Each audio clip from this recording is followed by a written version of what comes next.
జ్ఞాన చైతన్య ప్రసారం. నమస్కారం, మన ధర్మం కార్యక్రమానికి స్వాగతం. ఇవాళ మన ధర్మం కార్యక్రమంలో మన ధర్మ సందేహాలను నివృత్తి చేసేందుకు మనతో పాటు ఉన్నారు ప్రముఖ ఆధ్యాత్మికవేత్త పెరవెల్లి సుధాకర శర్మ గారు. గురుగారు నమస్కారం. నమస్కారం అమ్మా. గురుగారు, పురాణాలు ఇతిహాసాలని సప్తాహాల రూపంలో మనకు వివరిస్తూ ఉంటారు కదా, ఇందులో భాగవత సప్తాహానికి ఎందుకు అంత ప్రాధాన్యత? అమ్మ, శ్రీమద్ భాగవతం అనేది నిజంగా చెప్పాలి అంటే ఒక పరా విద్య, అధ్యాత్మ విద్య, బ్రహ్మ విద్య, అలాగే అమృత కలశం. అందుకే భగవంతుడిని ఉపనిషత్తు రసో వైసహ అని అంటారు. మరి అటువంటి అద్భుతమైన ఆ భగవంతుని యొక్క లీలా వైభవాలన్నింటినీ కూడా మనకు ప్రసాదిస్తోంది శ్రీమద్ భాగవతం. కాబట్టి భాగవతానికి సప్తాహపూర్వకంగా మనం అధ్యయనం చేసే ఒక విధి ఉంది.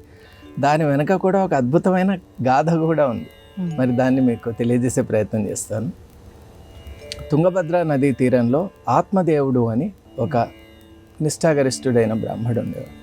మరి ఆయనకు దుందులి అని ఒక భార్య ఉండేది. మరి వారికి ఎంతకాలమైనా సంతానం కలగలేదు. ఈయనేమో ఆచార వ్యవహారాలు చక్కగా పాటిస్తూ సంధ్యావందనం, అలాగే ఆ సమయానికి తగినటువంటి పూజాది కార్యక్రమాలు, అర్చనాది కార్యక్రమాలు అన్నీ చేస్తూ ఉన్నారు. కానీ ఎందుకో వారికి సంతానం కలగలేదు. మరి ఒకరోజు ఆ నదీ తీరంలో ఒక యోగి కనిపించాడు. కనిపించగానే ఆత్మదేవుని కొండంత ధైర్యం వచ్చింది. సరే, ఈయన భగవంతుడు పంపించినట్టున్నాడు కాబట్టి ఈయన వల్ల ఏదైనా వరం మనం కోరుకోవచ్చు అని ఆయన సమీపించి పూజించి అడిగారు, ఇలా సంతానం ప్రాప్తి కావాలి అంటే. ఆయన చూసి జ్ఞాననేత్రంతో ఈ జన్మకు సంతాన ప్రాప్తి అనేది దుర్లభం అని చెప్పారు. దాంతో మరింత కిన్నుడైపోయాడు.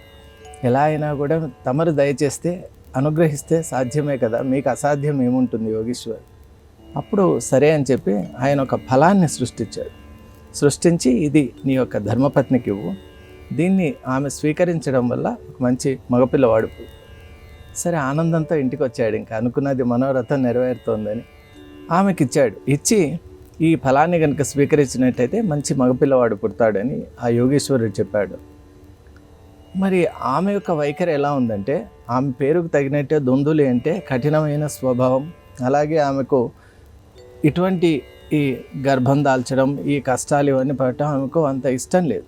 దానివల్ల ఆమె ఏం చేసిందంటే ఒక మాయోపాయం చేసి, వారి సోదరి కూడా ఆ సమయంలో గర్భవతిగా ఉన్నందువల్ల ఆమెతో కొంచెం మంత్రాంగం చేసింది. ఎలా, ఈ ఫలము నేను ఏదైనా ఎక్కడైనా వినియోగిస్తాను, మరి నీకు బిడ్డ పుట్టిన తర్వాత ఆ బిడ్డను నాకు ఇవ్వాలి అని ఒక ఒప్పందం చేసుకుంది.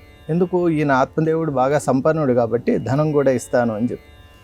ఆ సోదరి కూడా సరే అని వాళ్ళ మధ్య ఉన్నటువంటి రహస్యమైన ఒప్పందం చేసుకుంది. మరి ఈమెకి ఫలాన్ని ఏం చేయాలి అని చూస్తే వాళ్ళ ఇంట్లో గోవులు అనేకం ఉన్నాయి. అందులో ఒకటి శ్రేష్టమైన గోవును ఆ గోవుకు తినిపించి ఆత్మదేవునికి ఏం చెప్పిందంటే, మీరు ఇచ్చినటువంటి ఫలాన్ని నేను స్వీకరించాను, ఇక ఆత్మదేవుడు తన పనిలో తాను ఉన్నాడు. 9 మాసాలు అయిన తర్వాత అక్కడ కూడా సమయానికి వాళ్ళ ఆమె సోదరి కూడా గర్భవతిగా ఉన్న ఆమె ప్రసవించింది, మగపిల్లవాడు పుట్టాడు. ఆ పిల్లవాడిని ఇక్కడ తీసుకొచ్చి ఇచ్చారు రహస్యంగా. మరి అదంతా చేసిన తర్వాత ఆత్మదేవుడు కూడా చూసి సంతోషిస్తున్న సమయంలోనే అక్కడ ఏ గోవు అయితే ఆ ఫలాన్ని స్వీకరించిందో ఆ గోవు కూడా ప్రసవించింది. ఆ గోవు అందరూ ఆశ్చర్యపోయారు, ఒక మగపిల్లవాడు అక్కడ వచ్చాడు. కానీ ఆయన కర్ణములు మాత్రం గోవుకున్నటువంటి చెవులు ఉన్నాయి అతను. అప్పుడు ఆత్మదేవుడు కూడా ఆనందించి ఆ పిల్లవాడిని కూడా తన పిల్లవాడినిగా స్వీకరించి అతనికి గోకర్ణుడు అని నామకరణం చేశాడు. గోవు యొక్క కర్ణములు ఉన్నాయి కాబట్టి. మరి ఈ పిల్లవాడికి దుందుకారుడు అని పెట్టారు. అలా ఇద్దరు పెరుగుతూ ఉన్నారు. కానీ సంస్కారవంతుడైనటువంటి గోకర్ణుడు అనతి కాలంలోనే సకల శాస్త్రాలను అధ్యయనం చేయాలి అనే సంకల్పంతో వేదాది విద్యలన్నీ గ్రహించి తర్వాత శాస్త్ర అధ్యయనం కోసం వేరే ప్రాంతాలకు వెళ్ళిపోయాడు. మరి కాంచి రెండు కూడా విద్యాస్థానాలు కాబట్టి అలాంటి విద్యాస్థానానికి వెళ్ళిపోయాడు. మరి ఈ దుందుకారుడేమో ఆయన యొక్క సంస్కార రహితమైనటువంటి ఒక దీన్ని పుట్టుక వల్ల ఆయన అనేక వికృతమైన కార్యక్రమాల్లో ఉంటూ తల్లి తండ్రిని హింసిస్తూ, ఇక కొంతకాలానికి ఆ తల్లి తండ్రి వెళ్ళిపోయిన తర్వాత ఇక ఏం చేశాడంటే స్వేచ్ఛా వృత్తిలో ఉన్నాడు.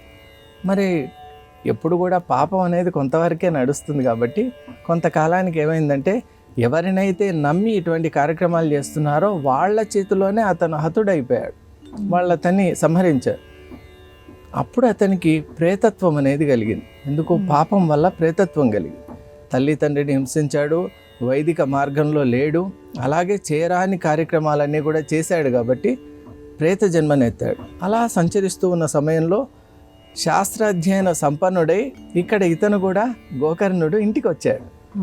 ఇంటికి వచ్చిన సమయంలో అర్ధరాత్రి ఆ ఇల్లు చేరుకున్నాడు. చూస్తే అక్కడ ఇల్లంతా కూడా తలుపులు మూసి ఉన్నాయి, ఎవరు లేనట్టుంది. ఏంటి అమ్మ నాన్న గతించారని అనుకుంటారు, మరి సోదరుడు ఉండాలి కదా, మరి ఇల్లు ఇలా ఉంది, అంతా ఒక రకంగా ఒక దయనీయమైన స్థితిలో ఉంది. మరి అప్పుడు ఈ దుందుకారుడు ఏమై ఉంటాడని ఆలోచిస్తూ అక్కడ ఉంటే ఈ దుందుకారుడు కూడా అక్కడికి వచ్చాడు. అర్ధరాత్రి సమయం కదా, ప్రేతాత్మలు తిరుగుతూ ఉంటాయి. వచ్చి రకరకాల రూపాలతో ఆయన భయపెడుతూ ఉన్నాడు ఈయనను. మరి ఆ సమయంలో గోకర్ణుడు శాస్త్ర అధ్యయనం చేసినవాడు కాబట్టి, గాయత్రి మంత్ర ఉపాసకుడు కాబట్టి ఆయనకి ఎటువంటి భయం లేదు.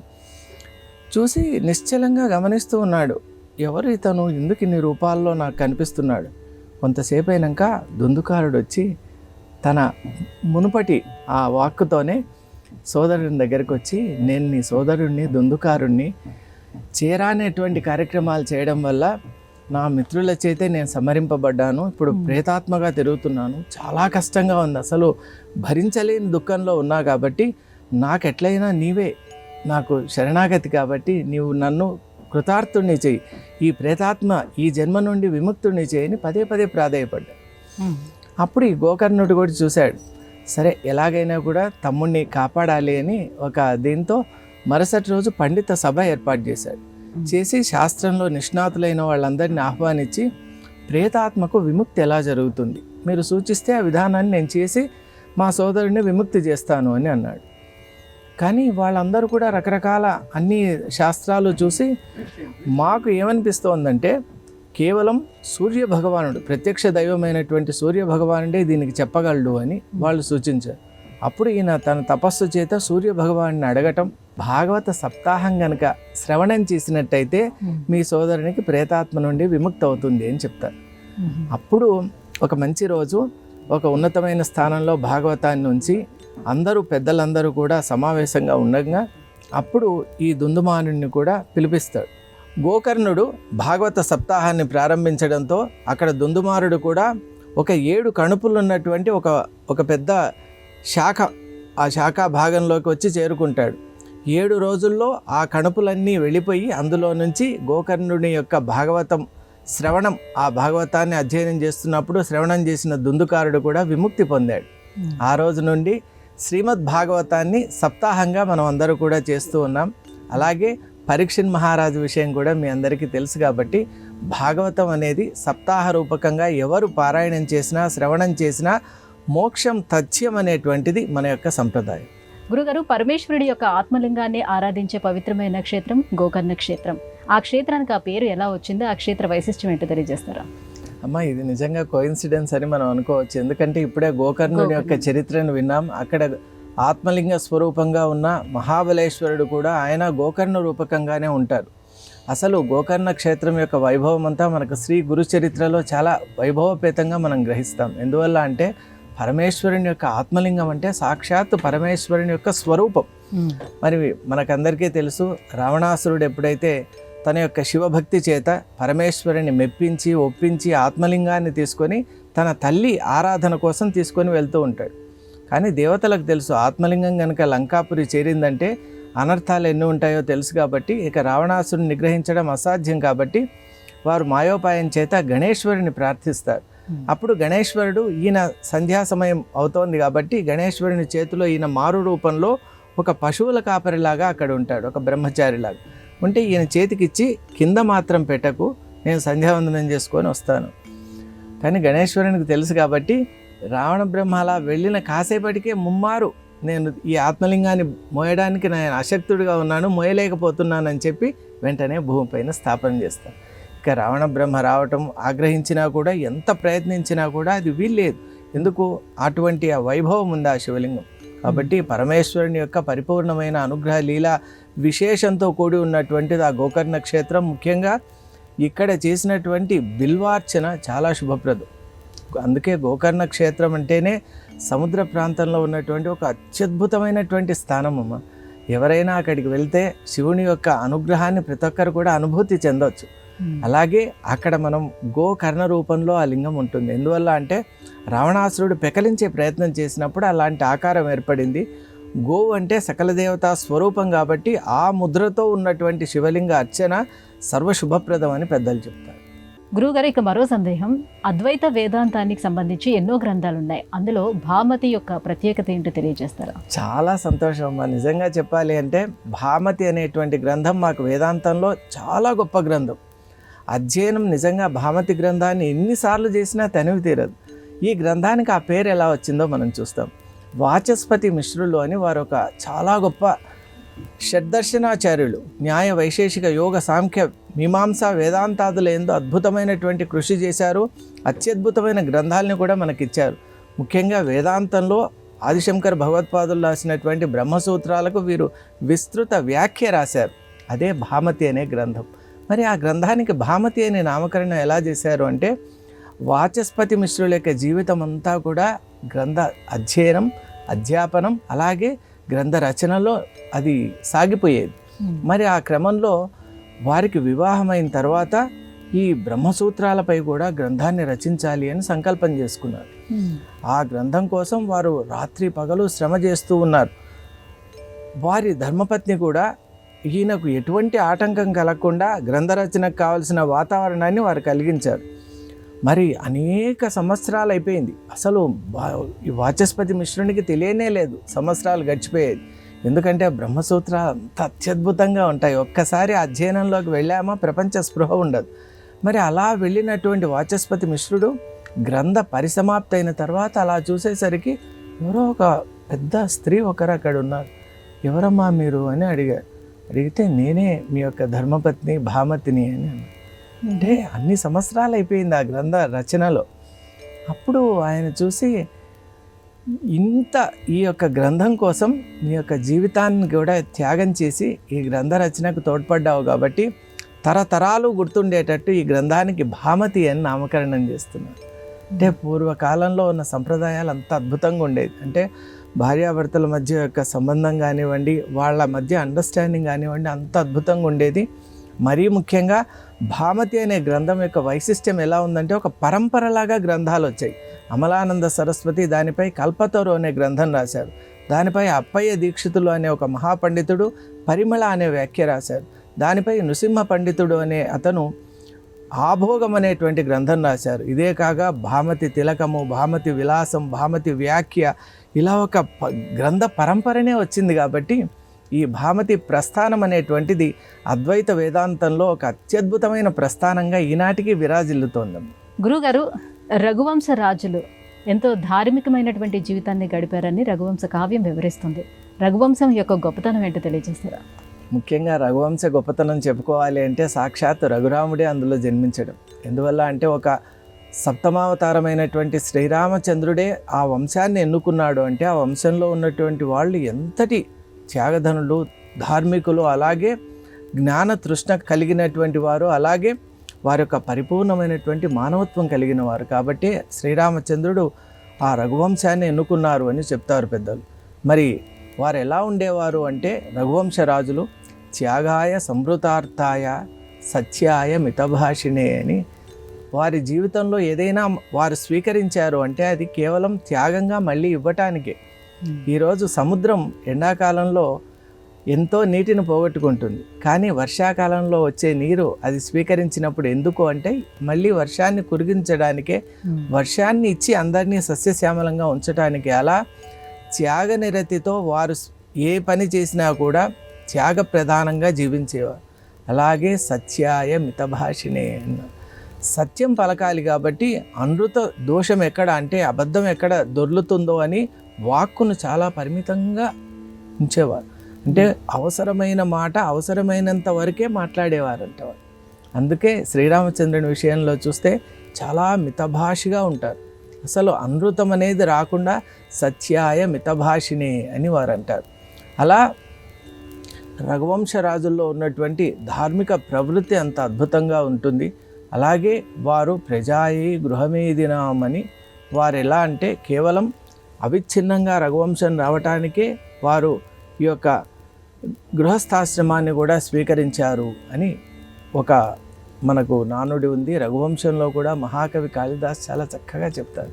అందువల్లే కావ్యాలు, పంచమహాకావ్యాలు ఇవన్నీ కూడా మనం అధ్యయనం చేస్తూ ఉండాలి. త్యాగాయ సంవృతార్థాయ సత్యాయ మితభాషిణే అని వారు అలా చెప్తూ ఉంటారు. అలాగే శైశవేభ్యస్త విద్యానాం యవ్వనే విషయేషిణాం వార్ధకే మునివృత్తీనాం యోగేనాంతే తనుత్యజాం అని అంటారు. ఇది రఘువంశరాజుల యొక్క గొప్పతనం అమ్మ. ఏంటి అంటే శైశవంలో వారందరూ కూడా విద్యలను అభ్యసించారు. ఇక యవ్వన కాలంలో వారందరూ కూడా లోక సంగ్రహమైనటువంటి ప్రపంచానికి మేలు చేసే విషయాలు, ధార్మికమైన విషయాల్లో ఉన్నారు. అలాగే వార్ధక్య సమయంలో వారెప్పుడూ కూడా ఒక మునివృత్తితో ఉండేవారు. చక్రవర్తులైన మునివృత్తిలో ఉంటూ యోగేనాంతే తనుత్యజామంటూ ప్రతి రఘువంశంలో ఉన్న ప్రతి చక్రవర్తి కూడా యోగ మార్గంలోనే తనును వారు చాలించారు. ఈ రోజుల్లో మనం చూస్తున్నాం చతురాశ్రమాలు ఉన్నాయి, కానీ వాటిల్లో 2 ఆశ్రమాలకే మిగిలిపోతూ ఉన్నారు. అంటే బ్రహ్మచర్యము గృహస్థంతో మిగిలిపోతుంది. అలాగే మిగతా 2 ఆశ్రమాలని కూడా వారు సాధించి సిద్ధింపజేసుకున్నారు. కాబట్టి రఘువంశరాజులందరూ కూడా యోగ సమానులు. అటువంటి యోగ వంశం కాబట్టి సాక్షాత్ శ్రీరామచంద్రుడు కూడా ఆ వంశంలో ఆవిర్భవించాడు. రఘుకుల తిలకుడై ఈనాటికి కూడా మనల్ని అందరినీ కూడా అనుగ్రహిస్తూ ఉన్నాడు. గురుగారు, భగవద్గీతలో 18 యోగాలను 18 యాగాలుగా సమన్వయం చేస్తారు. యోగాలకు యాగాలకు ఉన్న వ్యత్యాసం ఏంటి? తప్పక యోగం అంటేనే యాగమనమ్మ. ఎందుకంటే యోగం యొక్క రెండిటి పరమార్థం కూడా జీవ బ్రహ్మైక్యమే. అంటే జీవుడు భగవంతునితో కలవటమే.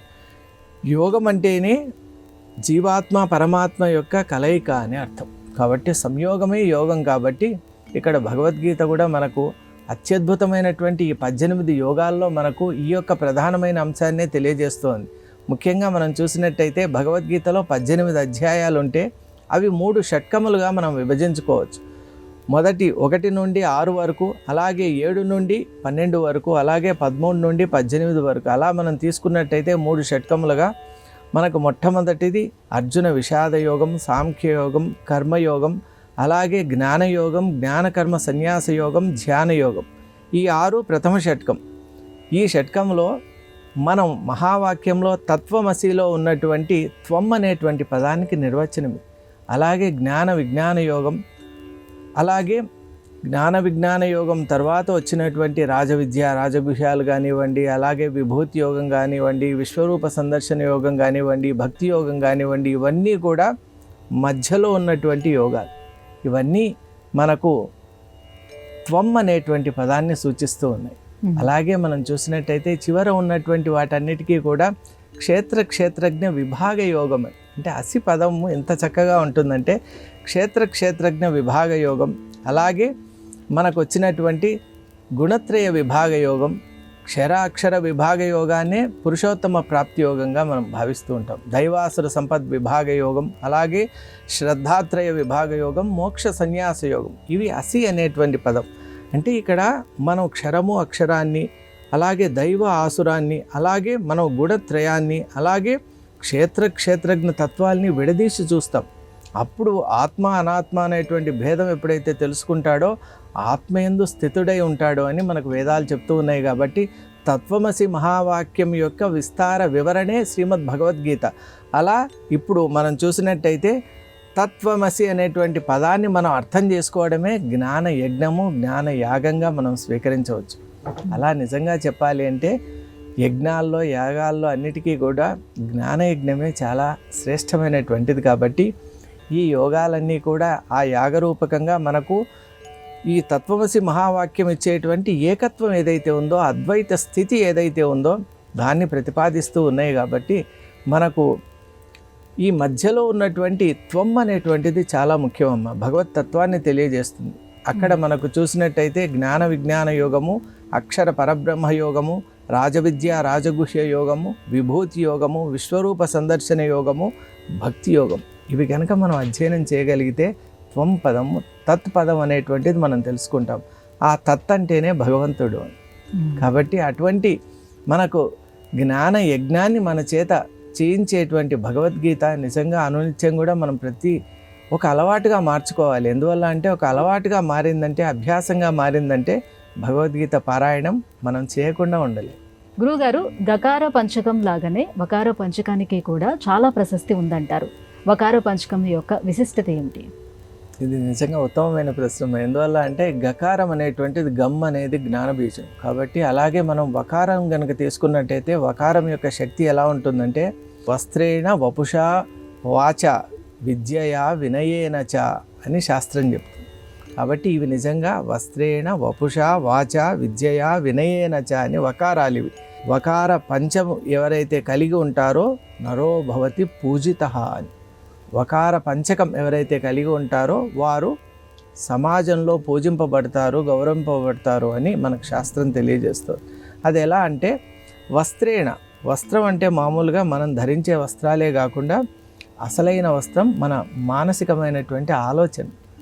శాస్త్రం ఎప్పుడు సూక్ష్మ దృష్టితో ఉంటుంది కాబట్టి వకార పంచకంలో ఆహార్యము అలాగే మన ఆంతరంగికమైనటువంటి ఆలోచన విధానం కూడా శుభ్రంగా, స్వచ్ఛంగా, నిర్మలంగా ఉన్నట్టయితే ఆ మనిషి యొక్క తత్వం చాలా కోమలంగా ఉంటుంది. అలాగే వస్త్రేణ వపుష, ఒక వర్చస్సు అనేటువంటిది ఎప్పుడు వస్తుంది అంటే మంత్ర సాధన వల్ల వస్తుంది. మనం అనునిత్యం గాయత్రి మంత్రం కానివ్వండి, గురువు మనకు ఉపదేశించినటువంటి మంత్రం కానివ్వండి, అలాగే ఏదైనా భగవన్ నామం కానివ్వండి చేశామనుకోండి, మన చుట్టూ ఒక దివ్యత్వం అనేది మనకు ఉంటుంది. అది భగవంతుని యొక్క అనుగ్రహ వైభవం కాబట్టి నామ వైభవం అలా ఉంటుంది. వస్త్రేణ వపుషా వాచ, వాక్ అనేటువంటిది మనకు భగవంతుడు అమ్మవారు ఇచ్చినటువంటి శక్తి అమ్మ. అందుకే మనకు ఋగ్వేదం కూడా చాలా స్పష్టంగా చెప్తుంది, పరా పశ్యంతి మధ్యమ వైఖరి ఇది చత్వారి విధాని వాక్ సంయంతి అని. ఈ పరా పశ్యంతి మధ్యమ వైఖరి అనేటువంటి 4 రూపాలుగా ఉన్నటువంటి వాక్కు అమ్మవారి యొక్క స్వరూపం. అందుకే ఇతర ప్రాణులకు లేనటువంటి ఒక ప్రాధాన్యత మనిషికి ఎందుకుంది అంటే వాక్ శక్తి ఉంది. మరి అటువంటి వాక్కును భగవంతుని యొక్క భగవత్ సంబంధమైనటువంటి కథల ఎందు కానీ, గాథల ఎందు కానీ, మంత్రముల ఎందు కానీ, అలాగే ఆ తత్వం ఎందు కానీ మనం కనుక ప్రవేశపెట్టినట్టయితే పవిత్రంగా మారిపోయి జీవితాలు కూడా పవిత్రమైపోతాయి. అలాగే విద్యయా వినయేన చ అని అన్నారు.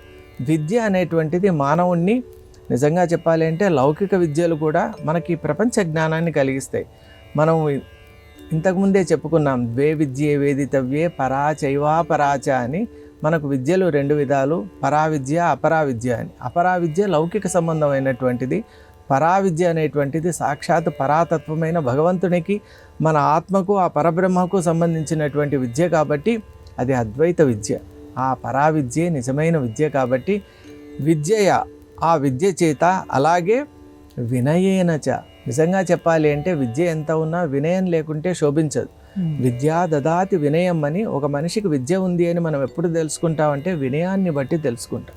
ఎందువల్ల అంటే ఫలవంతమైన వృక్షం ఎప్పుడు వంగి ఉంటుంది, దానికి భిన్నంగా ఉన్న వృక్షం భిన్నంగానే ఉంటుంది. కాబట్టి అలాంటి విద్యావంతుడైనటువంటి, విద్యాశక్తి సంయుతుడైనటువంటి వ్యక్తి ఎప్పుడూ కూడా ఓర్పుతో, నేర్పుతో, కూర్పుతో ఉంటాడు. కాబట్టి ఆయన వినయంతో శోభిస్తూ ఉంటాడు. ఆ వినయమే అతనికి ఒక పెట్టని ఆభరణం లాగుంటుంది. కాబట్టి ఈ యొక్క వకార పంచకాలు ఎవరైతే కలిగి ఉంటారో వారు శోభిస్తారు, వారి వల్ల సమాజం కూడా మార్గదర్శకం అవుతుంది అని అంటారు. గురుగారు, గంగా నదిని సజీవ చైతన్య స్రవంతి అని అభివర్ణించడంలోనే ఆంతర్యం ఏమిటి?